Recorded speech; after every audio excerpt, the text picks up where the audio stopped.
In this session, I'd like to go over a introduction to or a refresh of some Python programming constructs. So let's start with the traditional displaying text, where in almost every programming language that you learn, we do the common hello world. Okay. We'll maybe jazz that up a little bit with have a great day, have a wonderful day. So here we go. I'm going to use the Python print statement. And you can see that it's simply the keyword print followed by some arguments. And in this case, if the argument is text, we can just enclose it in quotation marks. You also see that I've used this special character /n, which is for a new line. And then I'll have a second print statement. Have a wonderful day. We can run Python code in Colaboratory simply by pressing the right arrow key. So let's press it. Sometimes it takes a second or two, but here we see in our display console, hello world, have a wonderful day. So that was really easy, and I hope you appreciate how easy Python is to work with. We're doing things with data science and machine learning, artificial intelligence. It's very possible we're going to have to do some mathematics. In Python, it's very easy to assign a value to what's called the variable. So we can do that over here. We could say simple math, and if I prepend a line with the tic-tac-toe character, some people call it the number sign, then that line is read as a comment. So I will just assign the value 2 to my variable x. And well, I'm going to do a little bit more than that. I am going to use a couple more variables. Maybe I'll make another variable y, and I'm going to set that to 3. And then I'll use a special function that is available called the power function, and we'll see if this works for us. And if it doesn't, we'll take some steps to remedy that. So my text, hello world, have a wonderful day, that's still inside of our program here.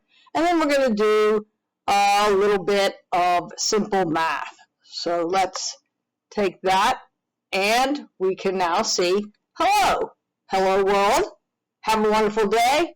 2 raised to the 3rd power is 8. And let's examine that print statement. We have text within the single quotes, as I used previously, and then a comma, and then the name of one of my variables.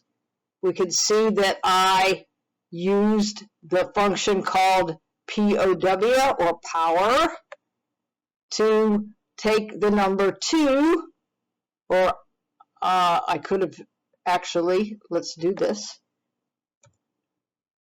Since I had set x to 2, I can now reset x to power 2 raised to the 3rd. Let's do it again. Run the program again. Get the exact same results. Let's move ahead to something that is discussed in your textbook, which I hope you read, on lists. So a list is a variable, a very special variable that can hold more than one value. So just like you mentally think of a list of names, a list of numbers, a Python list can hold multiple values.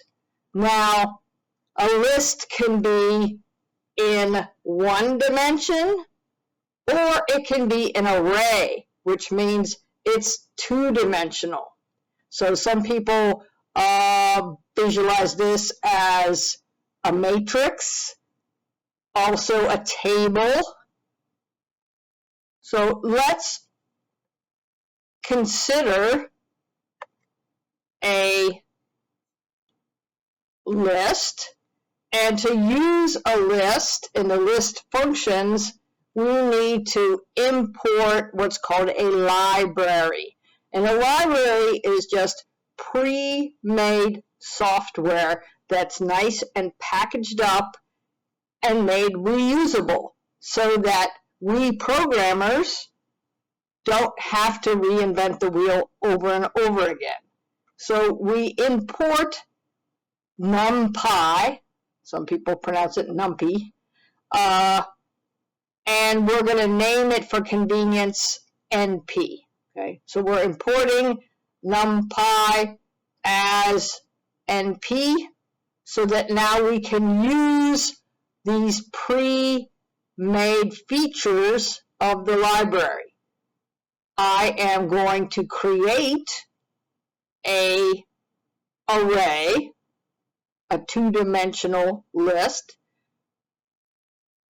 calling NP with the zeros method, which basically tells the library function, create for me, like I've done here, a 3x3 array initialized with all zeros.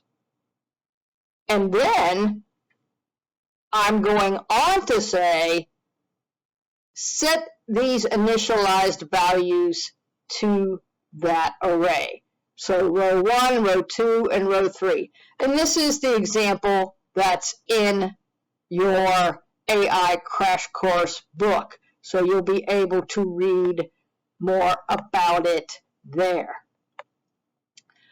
So what I am now going to do is continue with my logic to create a total of all the numbers in the array, and then complete the task that the book also recommends, which is to get the mean, okay, the mean of all the numbers.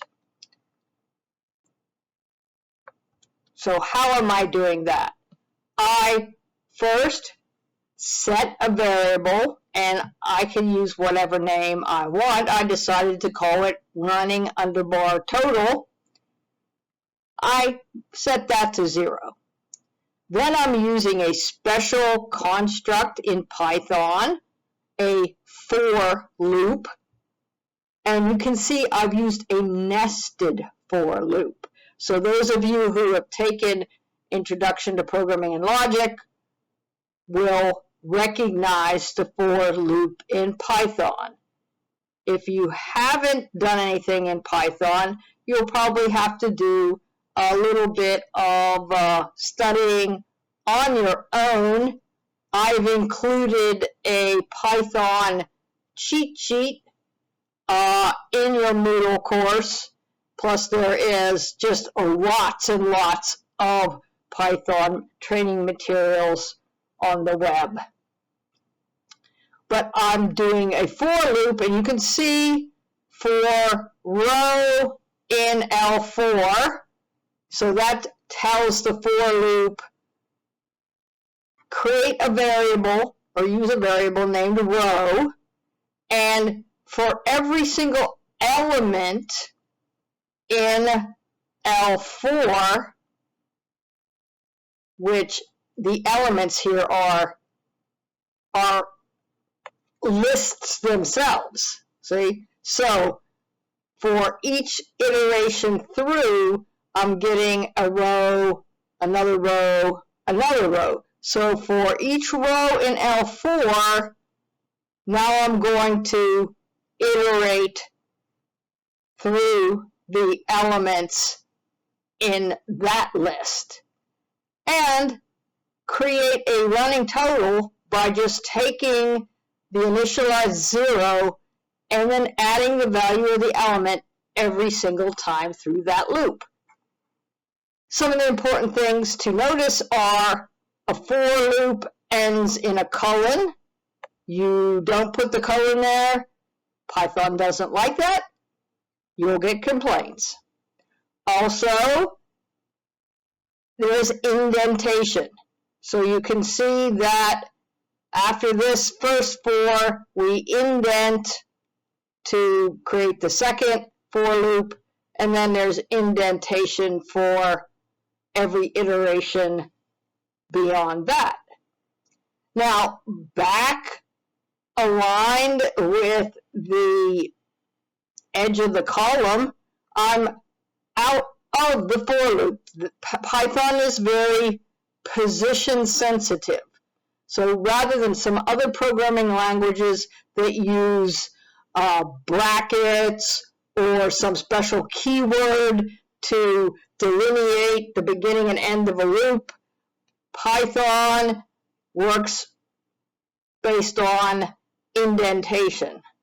So out here, my new variable L for underbar mean was going to be the running total divided by the total number of elements.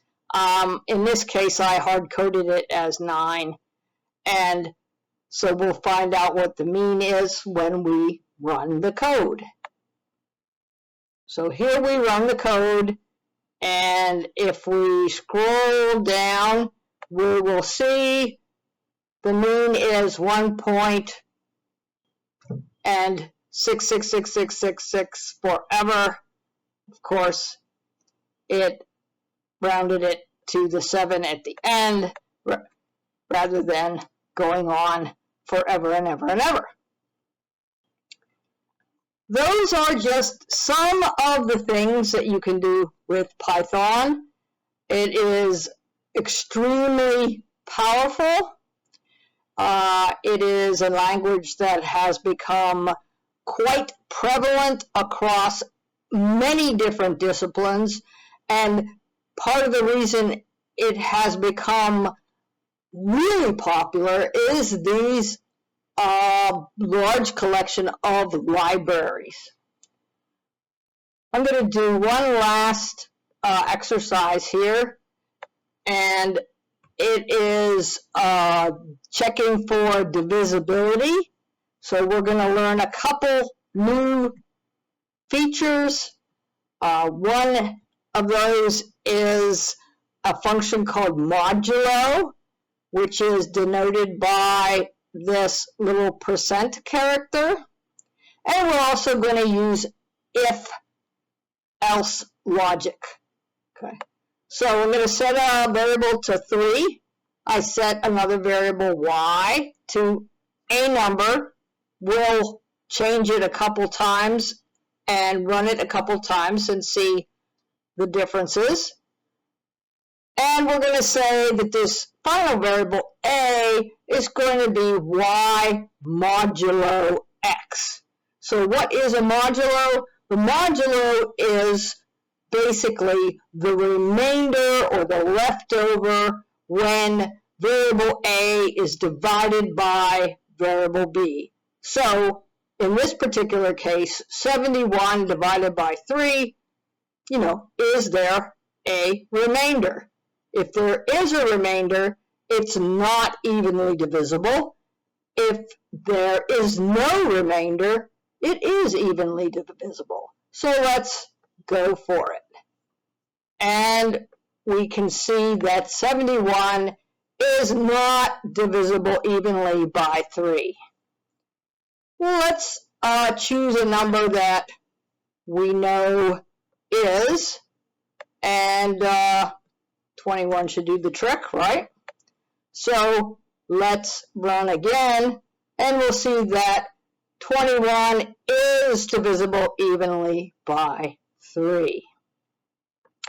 So there you go. There's some examples for you. I encourage you to open up your Colab account.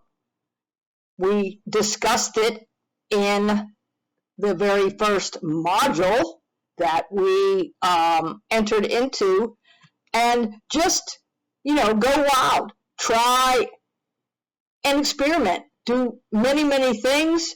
It's easy. It's harmless, and it's very interactive, and that's another great thing about Python, is it is a language that is not compiled, it's interpreted, which means that your feedback comes to you line by line, and you get to know what's going on right at the moment. And as computers and software and processors have increased in efficiency and speed over the years, interpreted languages have become quite prevalent. So practice, try new things, change some variables around, see what happens, and have fun with it. Contact me if you have any questions, and get right into it.